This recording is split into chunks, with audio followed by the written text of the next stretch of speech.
Dans cette quatrième vidéo, nous allons traiter de la phagocytose. Donc elle concerne toutes les cellules phagocytaires, granulocytes et macrophages, et également cellules dendritiques. Donc voilà, donc là ici vous avez un macrophage qui contient un noyau évidemment, un cytoplasme, une membrane cytoplasmique, mais également des lysosomes qui sont des petites vésicules qui sont remplies d'enzymes lytiques, c'est-à-dire des enzymes de la dégradation de la matière organique. Donc voici un agent pathogène, par exemple une bactérie.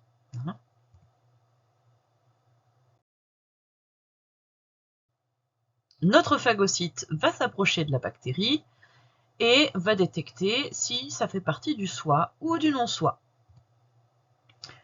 Donc c'est la première étape, c'est ce qui s'appelle l'adhésion et reconnaissance du non-soi. Alors à savoir que si l'élément approché est une cellule de l'organisme qui a donc un CMH de l'organisme, le macrophage s'en ira, continuer sa route. Par contre, s'il s'agit du non-soi, là, la phagocytose s'enclenche à la suite de cette adhésion.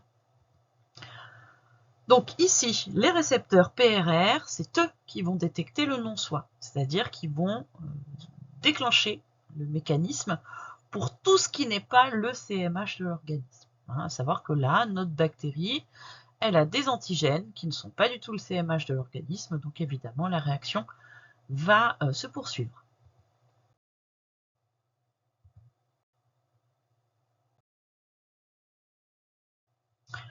Elle se poursuit avec des prolongements cytoplasmiques qui vont permettre d'ingérer l'agent pathogène, c'est-à-dire qu'on va avoir donc ce qu'on appelle des pseudopodes. La cellule va se déformer pour pouvoir englober l'agent pathogène. Voilà, ça y est, l'agent pathogène est maintenant contenu dans une vésicule, et donc à l'intérieur de notre cellule, à l'intérieur de notre phagocyte. Et notez qu'évidemment, on a toujours les petites vésicules qui contiennent des enzymes lytiques, toujours nos lysosomes. Donc cette étape 2 est terminée, ça y est, l'ingestion à ce stade-là est terminée, puisque la bactérie est dans le milieu intérieur de cette cellule.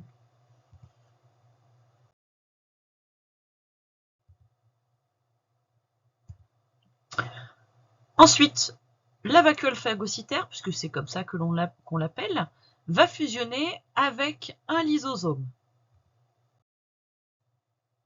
Voilà. Et de ce fait, les enzymes lytiques vont être en contact avec la bactérie qui est à dégrader.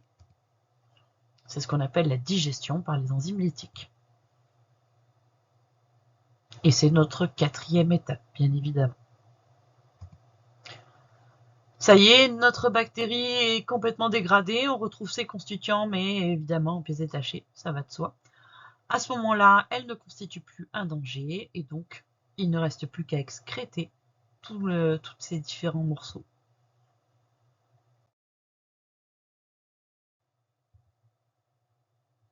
Donc c'est l'élimination des déchets par exocytose.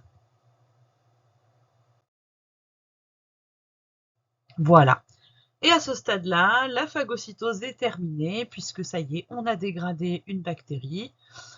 Notre phagocyte peut passer à un autre élément du non-soi, éventuellement, sachant que au bout de quelques éléments du non-soi phagocytés, les granulocytes vont finir par mourir, contrairement aux autres grosses cellules, que sont les macrophages et les cellules dendritiques, qui, eux, peuvent continuer pendant très longtemps leur travail. Donc toutes les phagocytoses ne se terminent pas forcément par une élimination des débris de l'agent pathogène. Alors les granulocytes dégradent complètement les agents pathogènes. Ils ont une durée de vie courte, ils effectuent une phagocytose simple. Les macrophages, c'est la même chose pour les cellules dendritiques aussi. Je vous rappelle que la seule différence, c'est le fait qu'elles migrent beaucoup plus dans l'organisme, les cellules dendritiques. Donc les macrophages, en revanche, conservent les motifs moléculaires des agents pathogènes, qu'on appelle les antigènes, pour les présenter aux lymphocytes. Donc je vais vous montrer une phagocytose de ces fameux macrophages ou même des cellules dendritiques, puisque c'est pareil, et avec présentation du coup de l'antigène. Donc c'est une phagocytose un petit peu plus évoluée. Donc on retrouve notre bactérie avec ses antigènes. Alors je vais aller vite, je ne vais pas refaire toutes les étapes 1 à 5 évidemment, puisque ce sont les mêmes. Donc notre macrophage approche, va donc faire l'adhésion, hein, et puis toutes les autres étapes évidemment. Et à la fin, voilà ce qui se passe, et c'est la grosse différence. On va avoir bien évidemment des débris de la bactérie, mais regardez où sont stockés les antigènes cette fois. Ils sont présentés à l'extérieur de la cellule, dans le CMH de cette cellule. Voilà l'antigène. Et le CMH, alors c'est pas n'importe lequel, c'est un CMH de classe 2. Voilà. À quoi nous sert tout ceci? Eh bien, va arriver progressivement à lymphocyte T. Alors, à condition évidemment qu'il soit adapté à l'antigène, que ce soit le bon lymphocyte T. Mais à partir du moment où il va pouvoir reconnaître cet antigène présenté par notre macrophage ou notre cellule dendritique, eh bien, il va pouvoir être activé.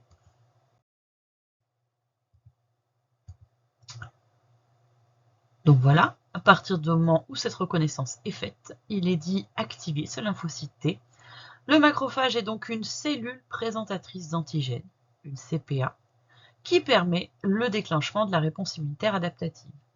Et en ce sens, vous voyez que ces cellules phagocytaires sont donc une espèce de trait d'union entre la réponse immunitaire innée et la réponse immunitaire adaptative, qui sera détaillée dans une autre vidéo, bien évidemment. Donc voilà pour la phagocytose. Attention, phagocytose simple, phagocytose un peu plus évoluée avec présentation de l'antigène. Voilà les deux types de phagocytose qu'on va retrouver chez les cellules phagocytaires.